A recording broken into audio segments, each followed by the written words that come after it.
السلام علیکم ورحمت الله وبرکاتہ. جنگیز خان د ظلم، جبر، وحشت او د بربریت د پاره یو نوم او شناخت ګرځېدلی دی په تاریخ کې. انسانانو د لاشونو او کوپړو نه مینارونه جوړول دا یو عامه خبره وه د ده په نظر کې.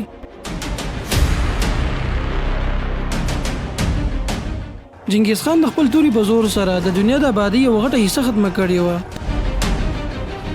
مسلمانان چې کله په قوت او طاقت کې اعلی مرتبې ته ورسېدل نو په دې سره دوی کې ډېرې کمزوریانې پیدا شوې. یوه کمزوري پکې د اختلاف وه. مسلمانانو یو بل سره په وړو وړو خبرو اختلاف شروع کړی و، یو بل سره مناظرې کولې او د خپل سرحداتو حفاظت یې پرېښودی و. په دغه وخت کې الله سبحانه وتعالی په دې مسلمانانو باندې د جنګیز خان په شان یو ظالم انسان مسلط کو. جنگیز خان یو لوی طوفان و چې د چین د طرفه راغلی و او د دې طوفان هغه خاوره د هر مسلمان غوږ ته الله رسولې وه. هغه مسلمانان کوم چې د روم او فارس هغه سوپر پاور بادشاهانو شکست ورکړی و دوی نن د جنگیز خان په مقابله کې بې بسه و. نو جنگیز خان یو داسې شخصیت دی چې د په شان ډېر کم خلک تیر شوي دي په تاریخ کې. او ملګرو، زه چې نن تاسو د جنگیز خان تاریخ بیانوم نو د دې یو غټه فایده ماته ښکاري او فایده دا ده چې جنگیز خان په مسلمانانو باندې مسلط شوی و. دوی د ضعف او کمزورۍ وې داسې درجې ته رسولي وو په کم مرتبه او درجه کې چې دوی نن سبا دي. څنګه چې نن سبا مسلمانان د دنیا په هر ګوټ کې د ظلم سره مخامخ دي نو دغه شان کار جنگیز خان هم د دوی سره کړی و. لیکن د دې نه وروسته مسلمانان دوباره راویښ شو او دوی د خلافت عثماني په نوم باندې یو لوی سلطنت قایم کو. نو تاسو چې کله دا تاریخ واورئ نو تاسو معلومه شي چې مسلمانان د کمزورۍ سره ولې مخامخ کیږي او مسلمانان چې کله دوباره یو سوپر پاور جوړیږي نو دا به څنګه کیږي. د دې لپاره څه کول پکار دي؟ ان شاء الله زموږ د دوره ټي وي په مجالس کې به تاسو د جنگیز خان تاریخ په یو ناشنا انداز کې بیانولی کیږي. نو راځئ زموږ سره. دا 518 هجري وه. د چین سره خوا د څه قبایل آبادو. دوی د منګولیا په صحراګانو کې اوسېدل او دا قبیلې د منګول په نوم سره یادېږي په تاریخ کې. دوی په جنګ کې ډېر سخت شدت والا او طاقتور خلک وو.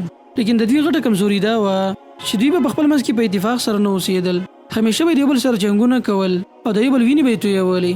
لیکن د 518 هجري کې دوی راجمع شو، اتحاد یې قایم کو او په خپل ځان باندې یو کس مشر کو د کابل خان په نوم باندې. په دغه وخت کې دوی سره خواته د تاتار په نوم باندې یو غټه قبیله اوسېدله. تاتار او منګول دواړه غټ قبایلو په دغه وخت کې او د دواړه یو شان ډېر سخت طاقتور خلکو په جنګ وجدل کې. لیکن د دوی په منځ کې غټ فرق د ژبې و چې د تاتارو ژبه بدله وه د منګولو نه. او وروسته چې مسلمانانو د منګول د تاتار نوم ورکړی دی نو د هغې وجه دا وه چې تاتار د منګولو سره ملګري شوي وو، په د دنیا غټه حصې فتح کړې وه. نو کله چې منګول قبایل راجمع شو او اتحاد یې قایم کو نو بل طرف ته تاتار راولګېدل، په دوی باندې حملې شروع کړې. په دې حملو کې تاتار قبایل زورور شو او د منګول قبایلو اتحاد یې تس نس کو. او د دې واقعې نه څو ورځې بعد د دوی مشر کابل خان وفات شو.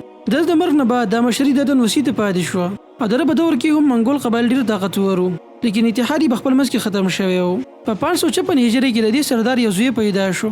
ویلی کېږي چې د دې ماشوم په لاس کې وینه پرته وه. نو د دې مشرانو دا بېشنګي ورکړه چې د دې ماشوم د لاسه به ډېر خلک وژلی کېږي او د ده نه به د خپلې زمانې یو لوی بادشاه جوړیږي. د قبیلې سردار راولګېدو، خپل دې ماشوم له یو دښمن نوم ورکو، تیموجین، او دا نوم بیا وروسته جنګیز خان ته بدل شو. په اوله کې پلار د ده جنګي تربیت وکړو او کله چې دې 9 کالو ته ورسېدو نو دوی په خپل خوا کې موجود د مرکید قبیلې سره اتحاد وکړو او د دې اتحاد د مضبوطولو دپاره دوی په خپل منځ کې رشتهداري قایم کړه. یعنې د دې قبیلې سردار راولګېدو، خپل لوري تیموجین له به نکاح ورکړه. او په 566 هجري کې د تیموجین پلار چې کله د مرکید قبیلې نه واپس شو نو په لاره کې څه کسانو دله په دوکي سره زهر ورکړل او د هغې په نتیجه کې دی وفات شو. پلار د مرګ نه بعد تیموجین ته مشري پاتې شوه، لیکن قبیلې والو ته دې وړوکې ښکاره کېدو. دې وجې نه هغوی دې او د ده خاندان نه قبیلې نه وویستو. دې نه بعد تیموجین د څو کالو پورې د خپل قبیلې نه بهر و او دا ژوند یې په سخت فقر او غریبۍ کې تېر کو. د 15 کالو په عمر کې یې قبیلې والو دې ونیو او قید ته یې واچو. دا ځل لږ تاریخ دی ملګرو، لیکن په آخره کې دې د خپل قید نه آزاد کو او دې وتښتېدو. په دې وخت کې تیموجین د ډېرو سختو سره مخامخ و، تر دې چې هغه مرکید قبیله کوم سره چې د پلار اتحاد قایم کړی و هغه هم د ده نه بېزاره شوله، بلکې دوی حمله وکړله او د تیموجین هغه بچي د ځان سره واپس بوتلل. تیموجین په دې کار باندې ډېر سخت غوسه شو. د دې یو ملګری و د جاموکا په نوم باندې، هغه ځان سره ملګری کو. دوی د کرایت قبیلې سره اتحاد وکړو، دوی راجمع شو او اچانک حمله یې وکړله په مرکید قبیلې باندې. تیموجین د دوی نه ډېر کسان ووژل، خپل بچي واپس د ځان سره راویستل چونکې په دې وخت کې تیموجین په لاس کې طاقت وو، کافي خلک د سره ملګري شوي وو. دې وجې نه دا فیصله وکړله چې د خپل زوړ دښمن یعنې تاتار قبیلې نه دې بدل واغستلی شي. نو په مرکیت قبیلې باندې د حملې کولو نه بعد د شهرت ډېر زیات شو په قبایلو کې او د یو طاقتور سردار وګڼلی شو. حاصل دا یې ملګرو چې تیموجین لښکرې تیارې کړې او په تاتار قبیلې باندې سخته حمله وکړله. په دې حمله کې د تاتار قبیلې ډېر مشران ووژلی شو او کوم چې ماتحت خلک وو نو هغه تیموجین په لښکر کې داخل شو. په دې سره د ځمکې ډېره رقبه د تیموجین په کنټرول کې راغله او کله چې حالت لږ برابر شو نو د ده ملګری جاموکا د منګول لښکر نه جدا شو او خپلې قبیلې ته واپس لاړو. جاموکا نور قبایل ځان سره ملګري کړل او د خپل ملګري تیموجین مقابلې له راووتلو.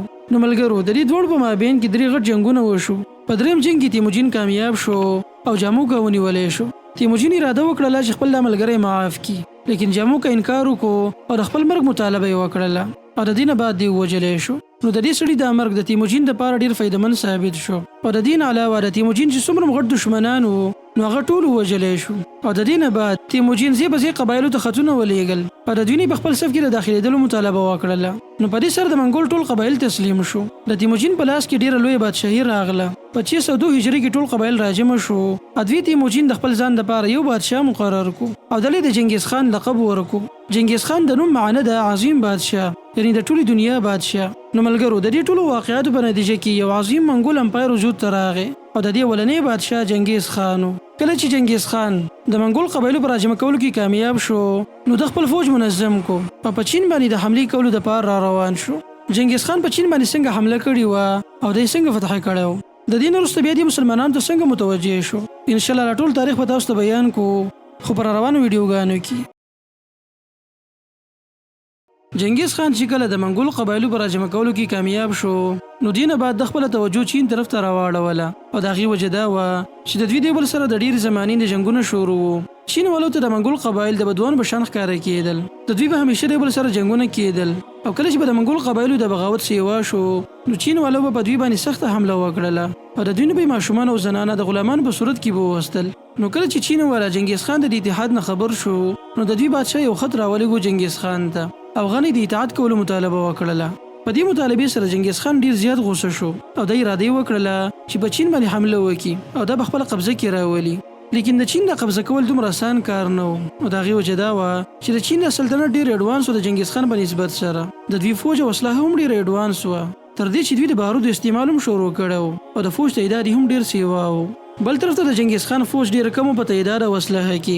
جنګیز خان دا نه غوښتله چې سیده په چین باندې حمله وکړي بلکې د هغې نه مخکې د دا غوښتله چې د دوی د طاقت اندازه ولګوي. دې دپاره د چین سره خواته موجود په یو بل سلطنت باندې د حملې کولو دپاره را روان شو.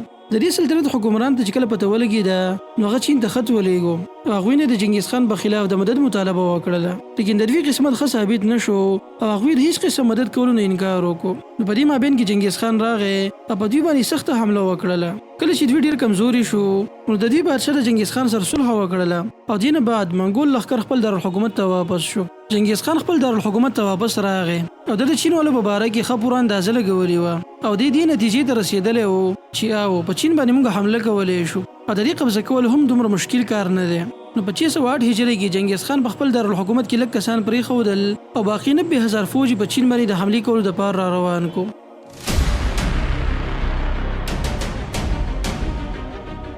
جنګیز خان خپل د فوج له ناشنا ترتیب ورکړی او ترتیب دا و چې دوی په ګروپونو کې تقسیم کړي وو. په یو ګروپ کې 10 کسانو، په بل ګروپ کې 100 کسانو، بیا په بل کې 1000 کسان او په بل کې به 10,000 کسان راجمع وو.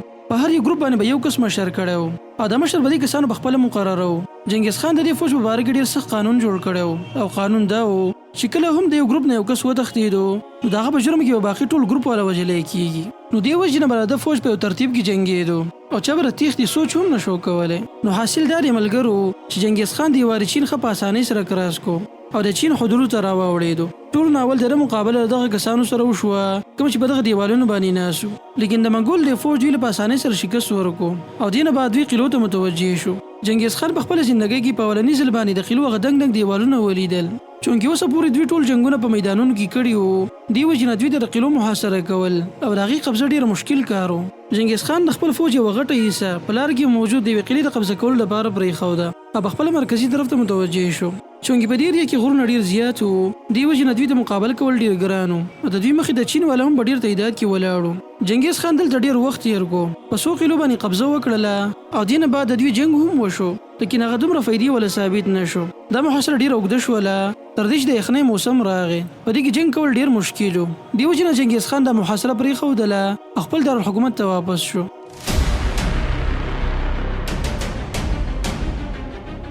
بیا د دینه 2 کاله بعد یعنی په 610 هجری کې چنګیز خان دوباره په چین باندې د قبضې کولو لپاره راغی.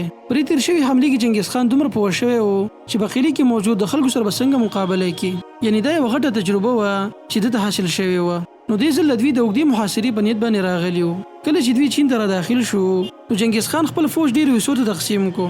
دوی په مختلفو ځایونو کې خواره کړل.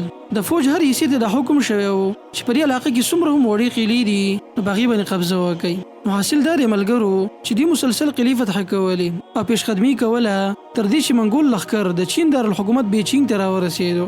بیچینګ نن سبا هم د چین دارالحکومت دی او دا په دغه زمانه کې ډیر غټ ښار و، په ښایست کې هم ډیر سیوا و.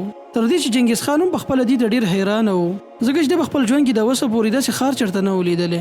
لیکن څومره چې دا ښار ښایسته و نو دومره محفوظ هم و. د دې ښار نه یو غټ دیوال چاپېره و، بیا د دیوال نه چاپېره خندق کنلی شوی و او په هغې کې اوبه هم پرېښودلی شوې وې. دې نه علاوه د دې ښار د حفاظت دپاره خوا او شاته نورې وړې قلعې هم جوړې شوې وې. بیا په ځمکه کې دوی سورنګان کنلي وو او د هغې په ذریعې سره یې دا ټولې قلعې د دې ښار سره یو ځای کړې وې. نو چنګیز خان دا ښار محاصره کو، دې ته د هر قسم خوراک څښاک سامان بند کو. د دې ښار بادشاه ته یې خط ولیږو او هغه نه د تسلیمېدو مطالبه وکړله. لیکن بادشاه د خپل ښار محفوظ ښکاره کېدو او د هغه دا سوچ و چې دا محاصره به لږ ورځو پورې وي. بیا چې کله موسم بدل شي نو منګول فوج به دا محاصره ختمه کړي. لیکن دا بادشاه په خپل دې سوچ کې غلط ثابت شو. د چنګیز خان قسمت په دې ښه و چې د ده په دښمن کې اتفاق نه و. په دې ښار کې څه کسانو د بادشاه سره سخت اختلاف و. نو په دې دوران کې دوی د یو بل په خلاف شدید بغاوت وکړو او د دې بغاوت په نتیجه کې دغه بادشاه معزول کړی شو.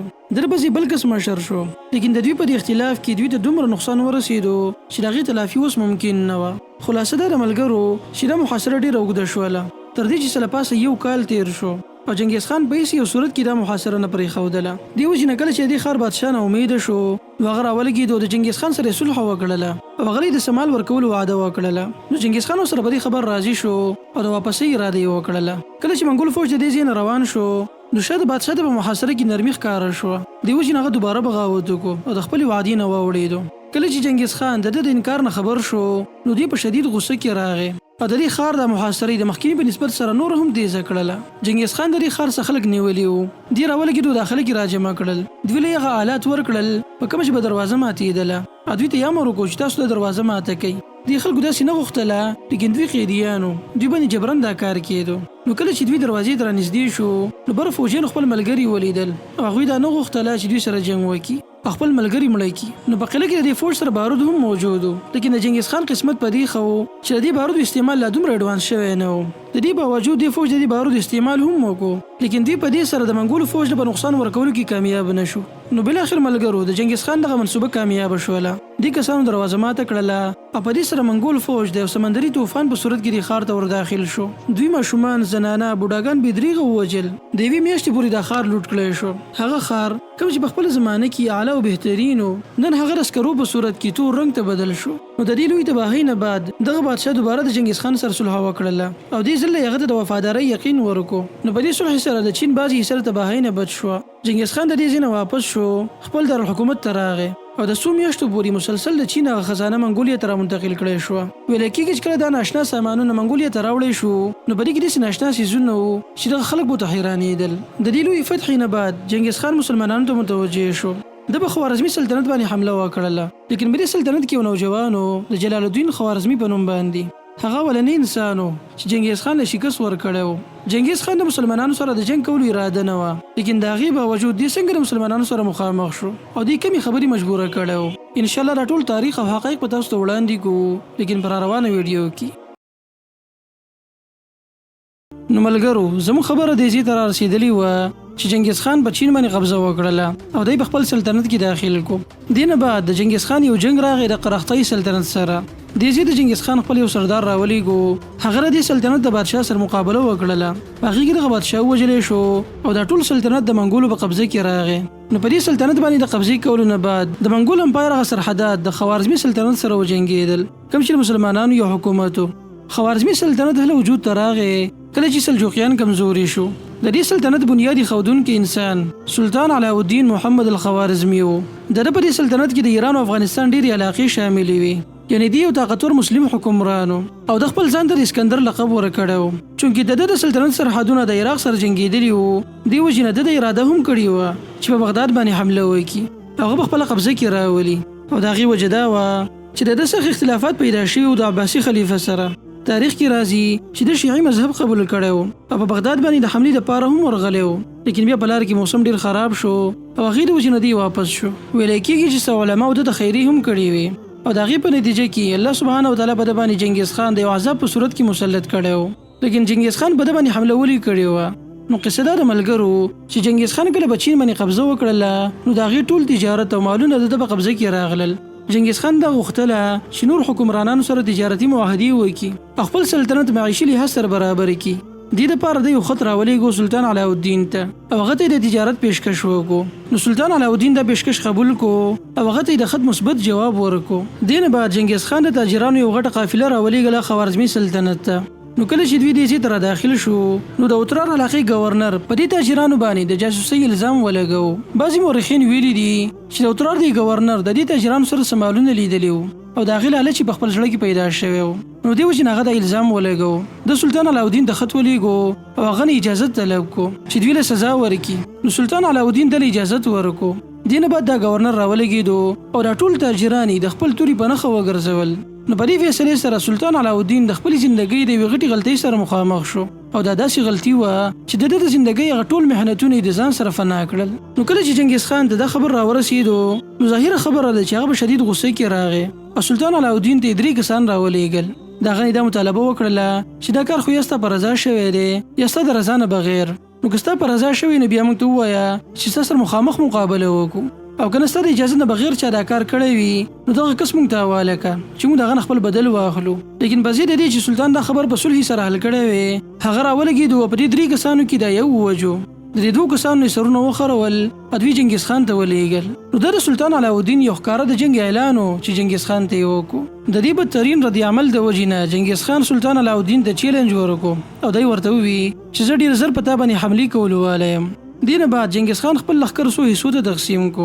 دوی په خوارزمي سلطنت باندې د حملې کولو دپاره راولېږل. د ټول اولني لښکر راغی په اترار علاقې باندې حمله وکړله، کوم ښار کې چې د ده تاجران وجلی شوي وو. نو دې ځای کې دوی ډېره تباهي خوره کړله او په ډېر تعداد کې دلته خلک ووژلی شو. نو په دې لښکر سره چنګیز خان دوکه ورکړله سلطان علاءالدین ته. هغه دا سوچ وکړو چې د منګولو ټول لښکر دغه دی کوم چې په اترار باندې حمله کړې ده. حالانکه د چنګیز خان د لښکر غټه حصه شاته را روانه وه په ده باندې د حملې کولو دپاره. نو دغه شان دې نه بعد دویم لښکر په بلې علاقې باندې د حملې کولو دپاره ولېږلی شو. نو ملګرو د چنګیز خان لښکر د سلطان علاءالدین په مقابله کې ډېر کم و، لیکن دلته سلطان علاءالدین یوه غلطي وکړله او غلطي دا وه چې د خپل ټول لښکر سره د دشمن مقابله ونه کړله، بلکې د دې په عکس باندې دی راولګېدو، خپل فوج ډېر حصو ته تقسیم کو او دی د مختلفو علاقو د حفاظت دپاره ولېږو. دې وجې نه چنګیز خان ته یو موقع میلاو شوه، هغه د خپل غټ لښکر په زور سره په دې علاقو باندې حملې وکړلې. سلطان علاءالدین چې کله دشمن د حملې نه خبر شو، نو دی د خپل فوج سره د دغه ښار د دفاع دپاره ورغی. خو په دې ټیم کې چنګیز خان د دوی نه شا طرف ته راتاو شو او سیده بخارا طرف ته متوجه شو. د بخارا څخه خلک بهر ته ووتل او د دشمن سره د مقابله هم وکړله، لیکن دوی ناکامه شو او څو ورځې د محاصرې نه بعد چنګیز خان په بخارا باندې قبضه وکړله. بخارا باندې د قبضې کولو نه بعد منګول لښکر سمرقند ته متوجه شو او هلته دوی د ډېرو ورځو پورې دغه محاصره جاري وساتله. په دې دوران کې سلطان علاءالدین هم د دې ښار د دفاع دپاره راغی، لیکن هغه ناکامه شو او بالاخر د سمرقند په شان یو قیمتي ښار هم د منګولو لاسته ورغی. چنګیز خان او د ده لښکرو د خپل عدد موافق ټول ښارونه په وینو وړنګول، آبادو ته یې ورونه واچول، زنانه، ماشومان او نوجوانان یې خپل غلامان کړل، تر دې چې د سلطان علاءالدین ښځې او بچي هم د دوی په قبضه کې راغلي. نو چنګیز خان دغه زنانه په خپل فوج کې تقسیم کړي. مسلمانان په خپل تاریخ کې په اولني ځل باندې د یو ذلت امیز شکست سره مخامخ شو. سلطان علاءالدین خپل هغه خزانې، بادشاهي او طاقت ټول وبیلل. د ده سره صرف 3 کسان باقي وو. یو پکې د ده زوی جلال الدین منکوبرتي و دوی د دشمن نه یو ځای بل ځای پټېدل. بل طرف ته چنګیز خان سخت حکم جاری کړی و د سلطان علاءالدین په نیولو باندې. منګول همیشه د دوی په تلاش کې و. سلطان علاءالدین مسلسل خپل مقامات بدلول تر دې چې د بحر اسود یوې جزیرې ته راورسېدو. نو سلطان علاءالدین د خپل زوی جلال الدین منکوبرتي او د نورو کسانو په مصاحبت کې دغه جزیره کې د خپل ژوند څخه حصه تېره کړله. تاریخ کې راځي چې د ډېرې ولږې او پریشانۍ د وجې د سلطان دماغي حالت خراب شوی و. صحیح خبرې به یې هم نشوي کولی تر دې چې خپل ملګرو ته هم د پالل ډېر ګران شوي و. بالاخر څو ورځې بعد سلطان علاءالدین په دغه جزیره کې د خپل غتخ او بادشاهۍ نه لري د غربت او فقر په حالت کې وفات شو تر دې چې کفن ورته هم نصیب نشو. ویل کېږي چې څو ورځې بعد منګول د په تعقب کې د جزیرې ته راورسېدل. نو دوی د سلطان د قبر نه راویستو او بدن ته ورله اور واچو او په دې سره د سلطان علاءالدین هغه قصه د همیشه لپاره ختمه شوله. د دې فتح نه بعد چنګیز خان خپل دوه زامنو له 20 یا 30 هزار لښکر ورکو. دوی نور زموږ ته ولېږل. دا لښکر د خوارزمي سلطنت نه بهر شو تر دې چې دوی د روس په ډیرو علاقو کې وګرځېدل او خپل رعب په دنیا باندې قائم کو. نو د دې لښکر د وجې نه ټولې دنیا د منګولو طاقت وپېژندو او د دوی غیره د ټولو خلکو په زړونو کې کېناستله. دې نه بعد چنګیز خان آخري حمله په ګورګنج ښار باندې وکړله. دا ډېر غټ ښار و. د ډېرو ورځو پورې دا ښار محاصره و. لیکن بیا وروسته د چنګیز خان زوی راغی او د شمال له طرفې په دې ښار باندې حمله وکړله. او دې نه بعد د دې ښار سره هغه څه وشو کوم چې د مخکنو ښارونو سره شوي وو. نو په دې ښار باندې د قبضې نه بعد ټول خوارزمي سلطنت د منګولو په قبضه کې راغی. لیکن د چنګیز خان د قبضه د اوسه پورې نامکمل وه او د هغې وجه دا وه چې د دې سلطنت یو جانشین د سلطان علاءالدین زوی جلال الدین خوارزمي لا ژوندی و. چنګیز خان خپل فل طاقت استعمال کو د په تلاش کې او بیا وروسته د دې دواړو د یو بل سره سخته مقابله هم وشوله. د جلال الدین خوارزمي تاریخ ډېر شاندار دی. دا سړی خیبر پښتونخوا ته هم راغلی و کوم چې د پاکستان یوه حصه ده او پښتانه پکې ډېر آباد دي. ان شاء الله د جلال الدین خوارزمي مکمل تاریخ به بیا چېرته تاسو ته بیان کو. لیکن ملګرو تاسو د دې تاریخ نه څه زده کړل؟ تاسو سوچ وکړئ چې سلطان علاءالدین د خپل وعدې خلاف نه وی کړی، ظلم یې نه وی کړی. د په بغداد باندې د حملې نه ځان ساتلی وی، د نور مسلمانانو سره یې همدردي ساتلی وی. که نور څه نه نو کم از کم یوه ښه تذکره خو به یې وروسته خلکو ته پاتې شوی وی که نه. یاد ساتئ کم سړی چې خپلو ته سترګې سرې ساتي او غیرو سره نرمي کوي نو ذلت همیشه داسې خلکو په نصیب کې وي. ملګرو چنګیز خان په خپل مقصد کې کامیاب شو. د خوارزمي سلطنت ډېرې علاقې د منګولو په قبضه کې راغلي او د دې ځمکو بادشاه سلطان علاءالدین هم د دې دنیا نه رخصت شو. لیکن کله چې سلطان علاءالدین وفات شو نو د ده زوی جلال الدین خوارزمي د دغه جزیرې نه را روان شو. چونکې د اکثر ملګري افغانستان کې موجود په غزني علاقې کې راجمع شوي وو. دې وجې نه جلال الدین په تیزۍ سره غزني طرف ته متوجه شو. په لاره کې دوی له منګول مخې له ورغلل. نو جلال الدین د دوی نه ډېر خلک ووژل، بعضې قلعې یې قبضه کړي او مسلسل د خپل ځان په دفاع کې جنګونه کول تر دې چې دې غزني علاقې ته راورسېدو. په دې ټیم کې د ده یو وفادار جرنیل تیمور ملک هم په غټ تعداد کې فوجونه د ځان سره راویستل او دې ځای ته راغی. نو په دې ځای کې تقریبا د 15,000 پورې فوجیان د جلال الدین خوارزمي په قیادت کې راجمع شو. نو دا یو لوی بغاوت و چې د منګولو په خلاف شروع شو. جلال الدین سره د مقابلې دپاره چنګیز خان 30,000 پورې یو لښکر راولېږو. جلال الدین چې کله د منګولو د راتګ پته ولګېده نو هغه پیشقدمي وکړه او پروان علاقې ته راغی. د منګولو فوج هم دې ځای ته راورسېدو او دواړه لښکرې د یو بل سره مخامخ شوي. نو ملګرو دا میدان تنګ و، دواړو طرفونو ته غرونه وو او میدان داسې و چې منګول په هغې کې د جنګ کولو عادي نه و. یعنی میداني جنګ فوج او ماحول ټول داسې و چې د جلال الدین په طرف باندې و. نو بالاخر دا دواړه لښکرې د یو بل سره مخامخ شوي او د جنګ ابتدا وشوه. نو جلال الدین خوارزمي د خپل خدر فوج ته امر وکړو. دوی مخې ته ورغلل او په دښمن باندې د غشو ګزارونه شروع کړل. دواړه طرفه لښکرو یو بل باندې ډېر غشي ورول. لیکن په دې کې د جلال الدین لښکر ته کامیابي میلاو شوه او د منګولو فوج ته کافي نقصان ورسېدو او دې نه بعد دوی شاته شو. نو لږ ساعت بعد منګول خپل ګس طرف ته موجود فوج راولېږو او دوی هم د غشو په صورت کې حمله وکړله. لیکن په دې حمله کې هم دوی ناکامه ښکاره کېدل.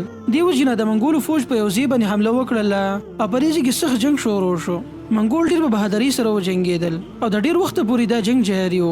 لیکن بالاخر په دې کې مسلمانانو ته فتح میلاو شوه او منګول فوج د میدان نه وتښتېدو. نو جلال الدین خوارزمي خپل فوج ته امر وکړو د دوی په نیولو باندې. نو دا خلک په دوی پسې د ډېر ځای پورې ورغلل او د منګولو نه ډېر کسان د قیدیانو په صورت کې راویستل. نو دا د مسلمانانو اولنۍ فتحه وه او د چنګیز خان اولنۍ شکست و چې هغه ورسره مخامخ شو. جلال الدین خوارزمي د قیدیان ځان سره راویستل او په کلو کې چې څومره هم منګولو د لاسه غمزپري خلک وو نو هغوی ته یې حواله کړل. ویل کېږي چې دوی د قیدیان ډېر په دردناک مرګ سره ووژل تر دې چې د دوی په غوږونو کې میخونه ټکوالی شو. نو په دې طریقې سره به منګولو خلک ووژل او نن هم په هغه طریقې سره دوی خپل انجام ته ورسېدل. نو هغه جلال الدین کوم چې د منګولو د لاسه خپل سلطنت بیللی و نن یې هغوی د مرګ په سختو کې لیدل له خوشحالېدو. نو بل طرف ته کله چې چنګیز خان د خپل دې شکست نه خبر شو نو هغه په شدید غوسه کې راغی. بل مسلمانان چې کله د دې فتح نه خبر شو نو هغوی کوم جذبه پیدا شوه او د هغوی په زړونو کې د ازادۍ امید پیدا شو. دې وجې نه د منګولو په خلاف ځې بغاوتونه شروع شو. په دې صورتحال سره چنګیز خان د قابونو بهر شو، د خپل ټول طاقت راجمع کو او په دې ژرفتارۍ سره د جلال الدین خوارزمي په تعقب کې ور روان شو. بل طرف ته جلال الدین د یو نقصان سره مخامخ شو او نقصان دا و چې دوی د منګول فوج نه کم غنیمتونه نیولي وو، نو په هغه غنیمتونو باندې د دوه جرنیلانو د هغوی اختلاف پیدا شو. جلال الدین په دې جګړه کې د یو جرنیل طرفداري وکړله. نو په دې سره د دویم جرنیل خفه شو، خپل 30,000 فوج د ځان سره کو او د جلال الدین د لښکر نه جدا شو. دا سوچ وکړئ ملګرو، مسلمانانو ته چې همیشه د اختلاف څومره نقصان رسولی دی نو دومره بل یو شی هم نه دی. بل جلال الدین هم په دې ځای کې ناکامه شو. دې نه معلومیږي چې جلال الدین واقعي یو جنګي بهادر او جوشیله نوجوان و، لیکن د لښکر په داخلي امورو باندې د څه تجربه نه وه او هغه بیا وروسته د لپاره د ناکامۍ سبب هم وګرځېدو. خلاصه دا د ملګرو چې چنګیز خان د خپل فوج سره ډېر په تیزۍ کې را روانو، په لاره کې به دمه هم نه کوله. بل طرف ته جلال الدین فوج ځان سره کو او د ځای نه روان شو. دې راتلو تر دې چې خیبر پښتونخوا ته را داخل شو. دې نه بعد مسلسل خپل سفر جاري ساتو تر دې چې کالاباغ ته راورسېدو، د دریای سیند خواته. جلال الدین په دې ځای کې دا نهر کراس کوو چې اچانک شا طرفه چنګیز خان د خپل فوج سره راورسېدو. ویل کېږي چې جلال الدین په دې ځای کې خپل ټول مالونه د نهر ته وغورځول او د منګولو سره مقابلې ته مخامخ شو. دواړه طرف ته صفونه برابر کړی شو او د جنگ ابتدا وشوه. چنګیز خان د خپل لښکر دواړه طرفونه خپل دوه زامنو له قیادت کې ورکړي وو او په منځ کې بخپله و.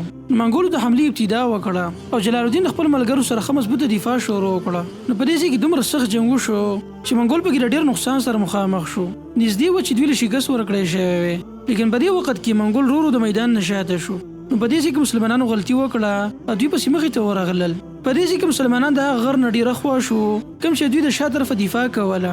نو په دې سره د مسلمانانو هغه دفاعي حالت ډېر کمزوری شو. نو چنګیز خان د دې موقع نه فایده واخیستله او یو لښکر یې د غرونو نه شا طرف ته راولېږو. نو منګولو په مسلمانانو باندې د شا طرفه حمله وکړله او دا حمله دومره شدید وه چې ډېر لږ وخت کې د جلال الدین هغه ملګري ووژلی شو، تر دې چې دغه وفادار جرنیل تیمور ملیک هم دلته ووژلی شو. جلال الدین خپل کوشش وکړو، لیکن کله چې دا اکثر ملګري ووژلی شو نو د باقي ملګري د ځان سره کړل، یو اوچت ځای ته وختو او هغه ځای نه یې دریای سیند ته ورټوپ کو. چنګیز خان یو طرف ته ولاړو او دا حالات یې لیدل. منګول فوج اراده وکړله چې دوی هم دې دریاب ته ورکوز شي، لیکن چنګیز خان دوی منع کړل. ویل کېږي چې کله چنګیز خان د جلال الدین خوارزمي نه بهادري ولیدله نو د هغه صفت یې وکړو او دا یې وویل چې جلال الدین یو بهادر انسان دی او دی د دې حقدار و چې دته یو بهادر پلار میلاو شوی وی. حاصل دا دی ملګرو چې دا بغاوت چنګیز خان ختم کو او بیا دې ځای نه واپس لاړو چین ته. هلته یو بغاوت شروع د هغې د ختمولو دپاره. چنګیز خان د چین د بغاوت په یو کال کې ختم کو، لیکن په دې دوران کې یو غشی د په زنګون کې ولګېدو او هغې د وجې نه دی بیمار شو. داسې هم ویلی کېږي چې دی یو ځل ښکار کوو او د اس نه غورځېدلی و، خو به هر حال د دې زخم د وجې نه دی ډېر سخت بیمار شوی و او بالاخر چنګیز خان په 1227 میلادي کې وفات شو د 80 کالو په عمر کې. مرګ نه بعد د تدفین هم ډېر په ناشنا طریقې سره وشو. وایي دی چې کله ښخ کړی شو نو 800 شهسواران په دې ځای کې وګرځېدل، دې لپاره چې د قبر د نشان ختم شي او دې نه وروسته بیا د شهسواران ټول ووژلی شو او دې نه بعد دغه کسان هم قتل کړی شو. ویلی کېږي چې د اوبو یو نهر هم دې طرف ته راړولی شوی و. نو هم دا وجه ده چې د چنګیز خان قبر اوسه پورې نامعلومه دی. چنګیز خان په خپل ژوند کې د 40 میلیون نه زیات خلک وژلي وو. د دې انسان ژوند هم د قتل او مرګ هم د خلکو لپاره قتل والا ثابت شو. هر چې جلال الدین هغه خپل شکست نه بعد لاهور ته راغی او دلته 2 کاله تیر کړل. دې نه بعد دوباره خپل وطن ته راغی او دې ځای کې د جنګونو بیا جاري شو د منګولو سره. جلال الدین په دغه وخت کې مسلم حکمرانان د خطونه ولیږل، هغوی نه د امداد طلب وکړو د منګولو په خلاف، لیکن په دغه وخت کې د مسلمانانو په زړونو کې د منګولو نه دومره یره پرېوتې وه چې یو کس هم د دې امداد ته نه تیارېدو، لیکن د خپل کوشش جاري وساتو او بالاخر د آخري معرکه د منګولو سره وشوه د شام سره خواته دیاري بکر په علاقې کې. دلته ډېر خپل آخري شکست سره مخامخ شو او دې نه بعد جلال الدین داسې فنا شو چې ډو تذکرې ختمه شوه. جلال الدین خوارزمي د مرګ باره کې ډېر تاریخي روایات دي. بعضې مورخین وایي چې د شکست نه بعد د جنګونه پرېښودل، یو درویش د ځانه جوړ کو او یو ځای کې به اوسېدو. بعضې خلک وایي چې نه، د دې شکست نه بعد یو دریاب ته ورټوپ کړي وو او هلته غرق شوی و. او دریم روایت پکې دا دی چې دی خوشي علاقې ته لاړو نو هلته یو کس د ده سره میلاو شو، په ښکارۍ د ده سره ډېر ښه خبرې وکړې او د ده میلمستوب یې هم وکړو. لیکن کله چې د غفلت په حالت کې ولیدو نو دوی قتل کو. لیکن مورخین چې د بخښه نظر سره ګوري نو د هغې وجه هم دا ده چې دا اکثر جنگونه د منګولو سره یا حشاشینو سره شوي دي. هر چې چنګیز خان دی نو د د مرګ نه بعد منګول سلطنت د زامنو کې تقسیم شو. دې نه وروسته د زامنو خپلې حملې جاري وساتلې او دا سلطنت نور هم فراخه کو. په دوی کې وروسته بیا هلاکو خان کوم چې د چنګیز خان وصی و د راغی په بغداد باندې حمله وکړله او ډیر زیات ظلمونه یې وکړل. لیکن د الله قدرت ته ګوره چې به زمانه داسې راغله چې په هغې کې د منګول په ډېر تعداد کې مسلمانان شو او اسلام یې قبول کو. دوی په خپل علاقو کې اسلام نافذ کو او دوی د لاسه الله خپل دین خور کو. منګولو د ظلم انتها د 2 مسلمانانو په لاس سره الله کړي و ملګرو. یو پکې د مصر مملوک سلطنت بادشاه و او دویم پکې یو عالم و د شیخ الاسلام ابن تیمیه رحمه الله په نوم باندې. نو ملګرو د دې ځای پورې د چنګیز خان تاریخ ختم شو. دې نه بعد بیا منګول د زوال سره څنګه مخامخ شو. نو که ستاسو خوښه وي په دې به بحث وکړو او که دا نه وي نو انشاءالله هم به کوشش کوو چې داسې یو موضوع تاسو ته وړاندې کړو چې په هغې کې تاسو ته فایده وي. نور تاسو څه اورېدل غواړئ د هغې باره کې تاسو د خپلې رایې اظهار کولی شئ په کمنټ سیکشن کې.